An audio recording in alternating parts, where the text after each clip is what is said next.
Hi everyone, welcome back to my channel. Today I would like to talk to you about a movie that I watched yesterday. It's called Leave the World Behind and it's from last year, so 2023. It's directed by Sam Esmaili and is based on the book of the same name by Roman Alam. This is an apocalyptic thriller starring Julia Roberts, Ethan Hawke, Mahershala Ali and Kevin Bacon. And it talks about the Sanford family that lives in New York but decides to take a vacation from the turmoil of the city, so they go to Long Island so they can relax a little bit with the family. But while they're in this place, in this new house, something weird starts to happen. The Wi-Fi doesn't work and all the mobile phone lose connection as well. The TV doesn't work, so they basically isolated from news and the rest of the world.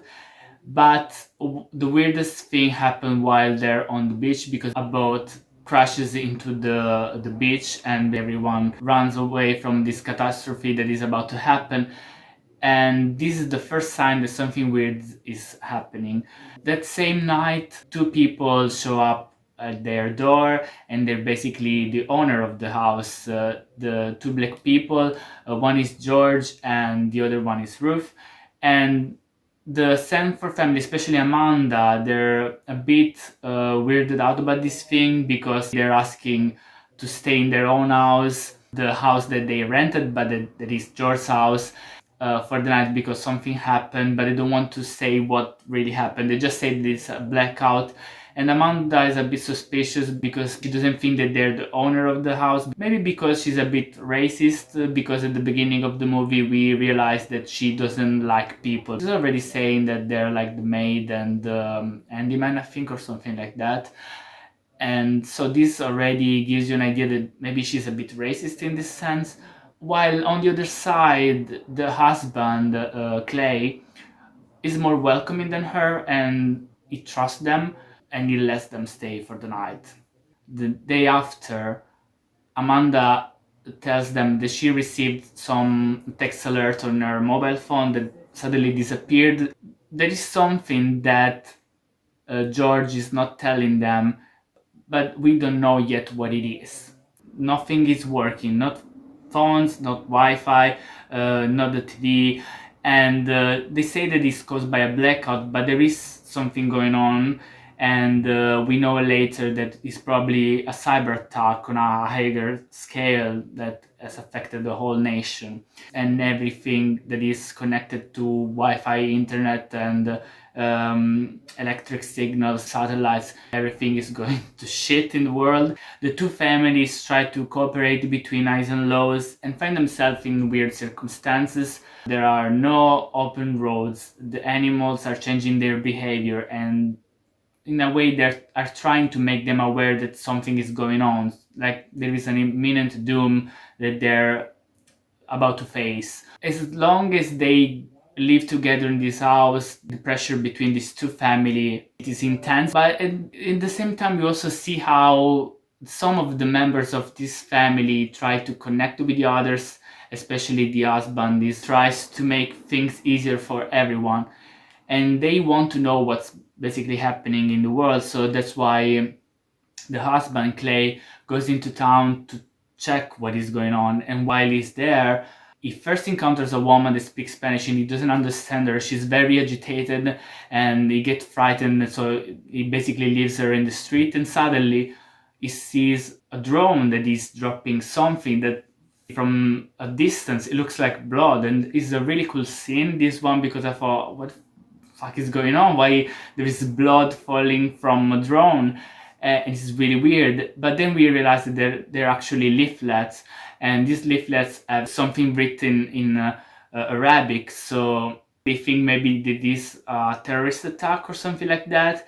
And then later we know that this thing happened also in other cities with other languages, so it seems like they're basically blaming other cultures for something that is happening in their country. And this, I think, is to show how racism can make people insane in a way and make their reality shift just because they see something different. This is something that is like an underlying theme all along this movie, and we see it not only because of the dynamics that there are between the two families, but also for how people interact with each other. There are a lot of really cool scenes in this movie. I loved it. Like one of them is when I'm going to do some spoilers here, so if you want to watch the movie, just skip ahead a little bit on this part. But one of them is when the Tesla crash into each other because basically the system have been cyber attacked, and the Tesla drive themselves towards each other and destroying and blocking all the streets. That's why these people are isolated. And then the plane crashes, and then the drone as well, leaving all these there are a lot of scenes that are really cool.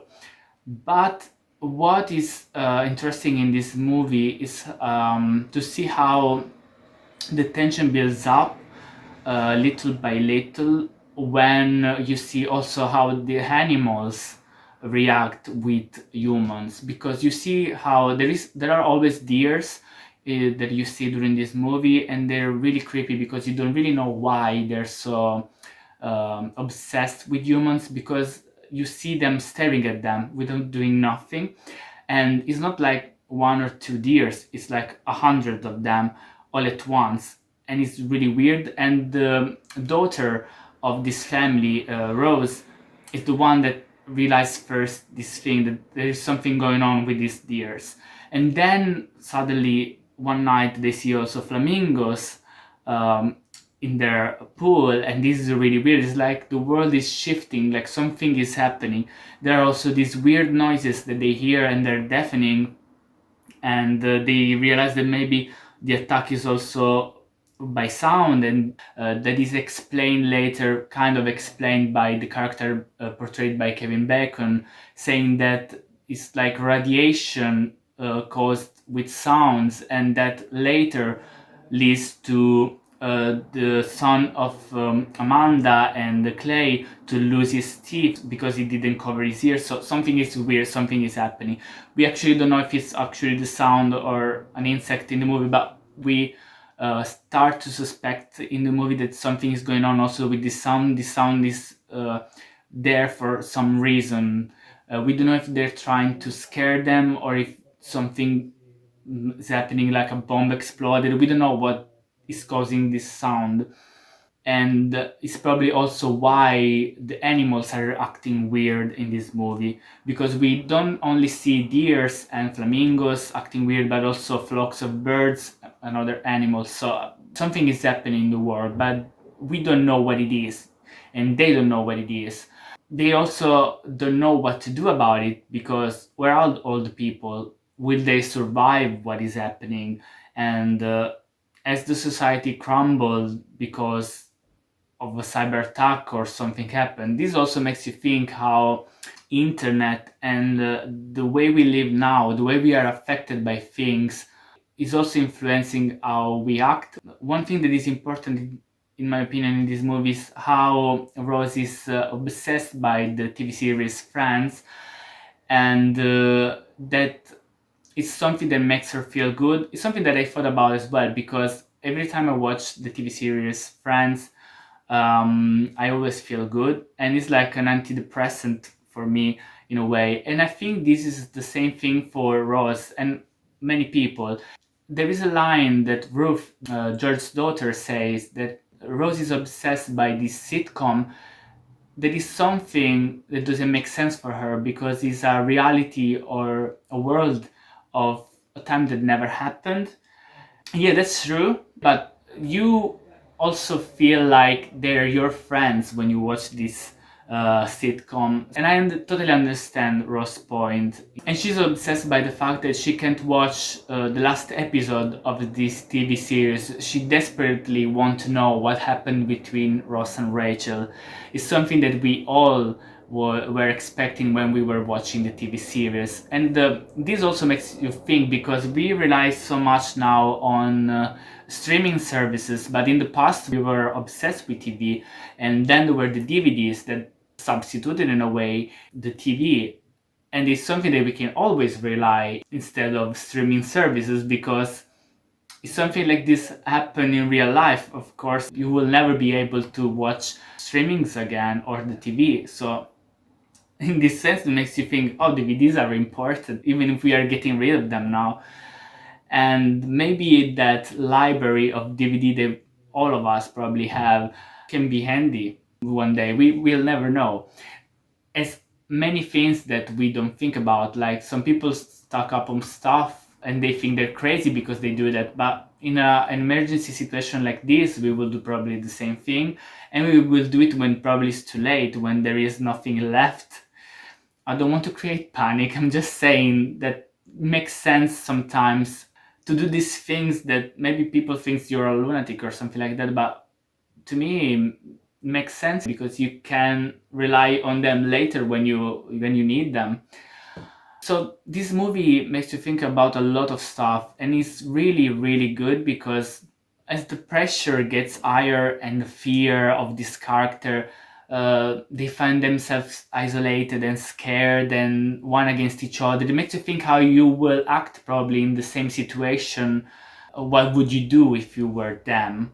Will you resort to violence, or will you resort to cooperating or trying to create a new society? We don't know. Like, you have to be in that situation to know how you will act, because you can have like utopian dreams about how things will work in the world if something happens of these proportions. But when you're in that situation, you don't know if you will act as you thought you would, or if your mind will lead you in a totally opposite direction. And it's interesting to see how people can change their mind based on huge catastrophes or anything like that. I want your opinion about this movie. What do you think about it if you watched it? Are you interested in watching it? And do you have suggestions about how it ends? Because we are left with an open ending in this movie, and this is a spoiler that I have to give. I'm not telling you what happens, but there is an open ending, so it's up to your interpretation how things will go on after the movie ends. Please let me know in the comment section, and if you like this video, please give it a thumbs up and subscribe to the channel. It really helps my channel to grow, and I really appreciate your subscription, because it costs nothing to you, but for me it's really important. It makes me realize that my channel is doing something good for you, and it makes me understand if I'm going the right direction, if the videos that I'm bringing to the channel are interesting for you or not, because I'm talking about different things in this channel. Sometimes I'm talking about books, sometimes I'm talking about movies, and other times I'm talking about something totally different. So I want to know what you would like to see as well, and this helps me to know more about my viewers. I hope you like this video, and I'll see you to the next one. Bye bye.